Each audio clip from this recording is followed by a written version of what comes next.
It is Friday, November 14th. It is just me today. We are missing Dahlia. I think she's down with the weather a little bit, so we're giving her some time to rest up. But you are listening to Tampa Talk, the show that keeps you caught up with everything that's happening around the 813. Local news, upcoming events, and usually a little bit of Tampa history for good measure. But this week, had a little hard time finding something for this week in Tampa history, although I don't think for years to come that will be a problem because of something that went down this week, becoming this week in Tampa history for our future.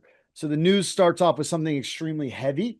And I'm actually going to share, I guess, a little bit of my own personal connection to what happened. So a buddy of mine was getting married this last weekend, and so a bunch of old friends kind of came into town. And we have a friend that flew into town who really loves this bar, Bradley's, that you might have seen in the news a lot this week. And when he was in town the night before the wedding, Friday evening, pretty late, maybe 10:30, we said, hey, why don't we go check out Bradley's, your old hang or whatever. And Bradley's is a known kind of gay bar down on 7th Avenue in Ybor. We went down there, we shot some pool. We went outside to sit kind of on the patio there. And then actually, and thank God for this, if you know what happened in the news this week, a tragedy kind of struck there. So about 12:30, he said, hey, there's this other place I want to try. Can we leave? Right at about 12:30. And so we were actually sitting on the patio there at Bradley's. We had connected with a bunch of folks that were out there, like made some really good connections, hugged some people, new connections. We leave, think nothing of it. We go to the next place. I had told a friend that I was going there. And in the morning, I woke up to all these text messages. Are you okay? Are you okay? Why aren't you answering? And I'm like, yo, I'm good. What's up? And they send me a news article. Actually, initially, it was like a Reddit thread. But early Saturday morning, there was a high speed chase. You probably saw it. It made national news this week that ended in devastation when a car crashed into a crowd at the patio at Bradley's on 7th, about 15 minutes after we left. I personally am just destroyed by this. I know everyone's been grieving the loss there, but I actually have a pretty strong sense or feeling that a lot of the people that we connected with that night who were there. Because as you'll see in pictures, I could say like right in the middle of where the car is, like where we had just been sitting. Incidentally, we're good, thank God, but others are not. 4 people were actually killed, and they said 13 others injured, and possibly as many as 17. So police say that it started around 12:30 a.m. Officers spotted 2 cars racing near Hannah and Nebraska, which is actually right next to where the drop is that we just opened, is actually at Hannah and Nebraska. So they see some cars racing. One of the vehicles fled into 275, and a police air unit tracks the car down and going into downtown. The police begin to chase, and the chase ended when the car that was driven by 22-year-old Silas Sampson they try a pit maneuver about 2,000 feet from Bradley's, just outside of 7th Avenue. From the air footage, you see this car, the police car, back off about 1,000 feet. It's like right as they back off, it goes under that kind of archway that goes right when you pass over Nuccio, goes into, says like Ybor City. You can kind of see that in the aerial footage, crosses under that. And this car, which is going about 100 miles an hour, loses control and plows into the patio area at the bar at Bradley's.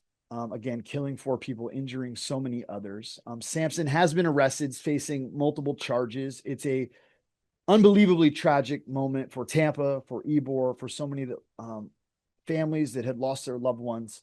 Our hearts go out. I'm personally just reminded of how you never know.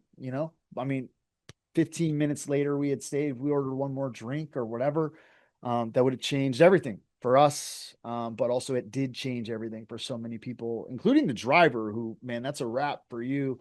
Like, this is going to be so bad for everybody involved. Just super brokenhearted. Our prayers go out to the families, victims.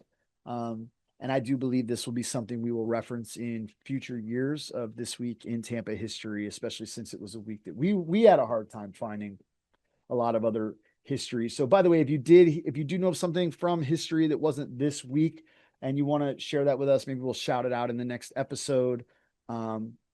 But let's get into some of the other news. I know that took over the majority of kind of the news play, and you probably heard about that.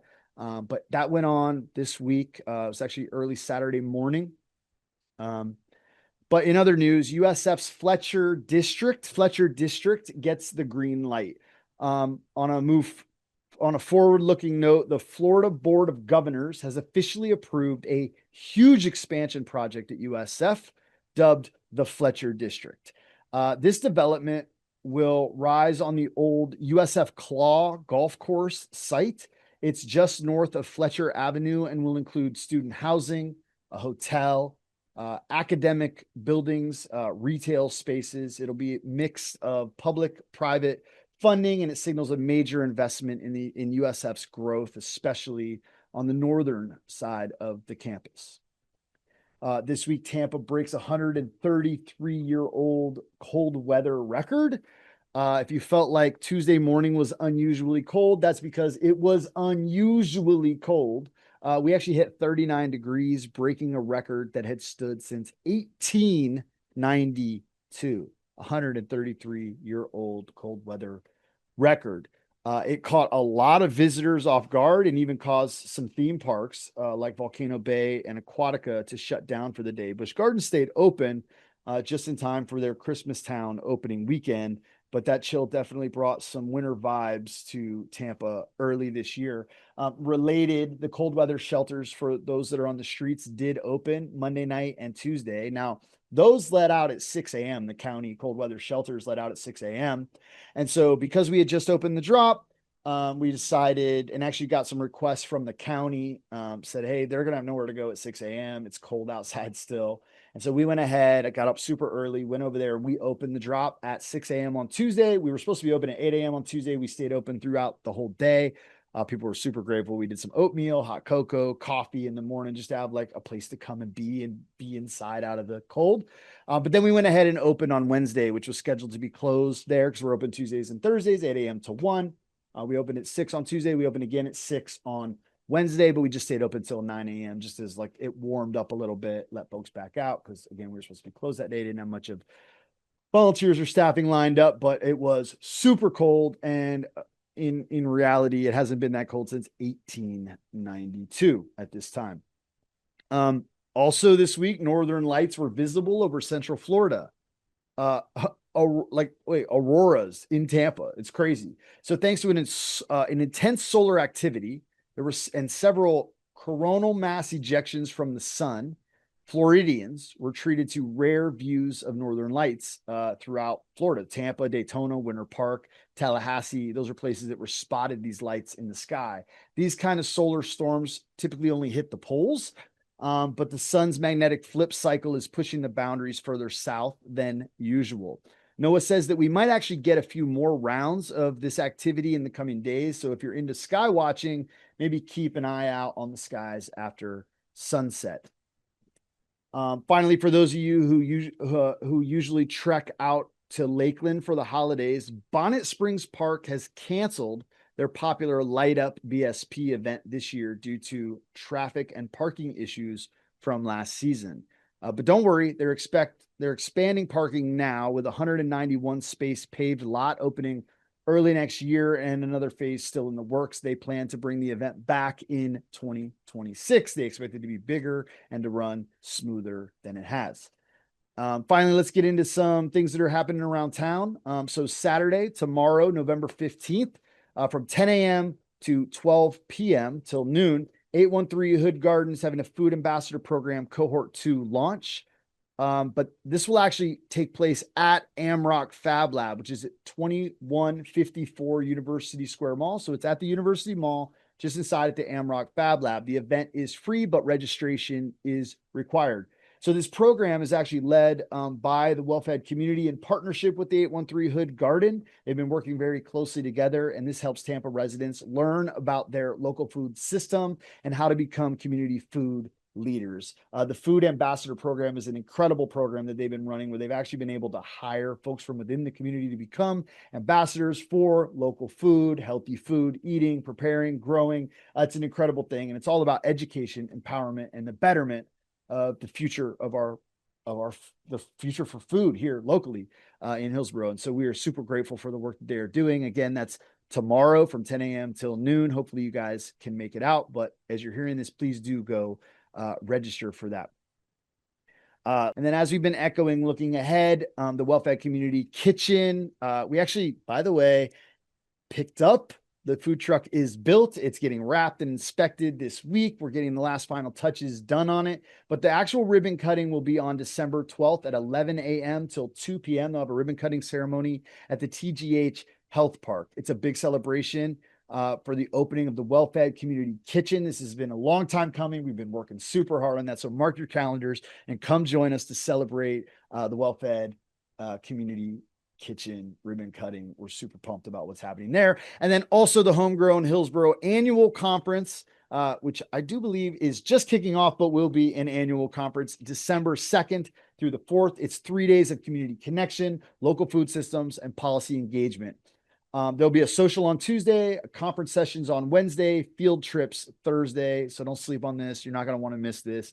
Get connected with us and Homegrown Hillsboro at the first of these annual conferences. Again, December 2nd, 3rd, and 4th. Like every week, we will be out at Harvest Hope Park Garden this morning, sharing groceries with the Kinship Mobile Free Market from 10:30 until 11:30 a.m. If you know anyone that needs some extra food right now, you can come on by there while we have it. It's up for grabs. You can come and get a bag or a basket full of food. And then we'll also have a crew down at the Ybor Street Community Garden from 8 till 10 a.m. I don't believe that's true. I think we'll be there from 10 a.m. until noon. Now that it's cooled down, we can kick it back a little bit. 10 a.m. we'll be there. Come on, get your hands dirty with us at the Ybor Street Community Garden. Come on by and say what's up. So that's what we're talking about this week, y'all. Thank you so much for joining us. Please do continue to rate the show, share the show with friends. If you want to just share the Spotify link, which does include the video, you just tampatalk.xyz. That'll take you directly to the show on Spotify. And if you want to get this delivered straight into your inbox every Friday morning with a link to the show, as well as links to the stories that we've discussed in the show, go to wordonthestreets.xyz and subscribe to the newsletter there, and you'll get it. That's all you're going to get is for every Friday morning. It's kind of an email that includes an embedded link to this show, so you don't miss it. You can kind of listen on your morning commute Friday morning to catch up on everything going on around the 813. So until next time, y'all be good.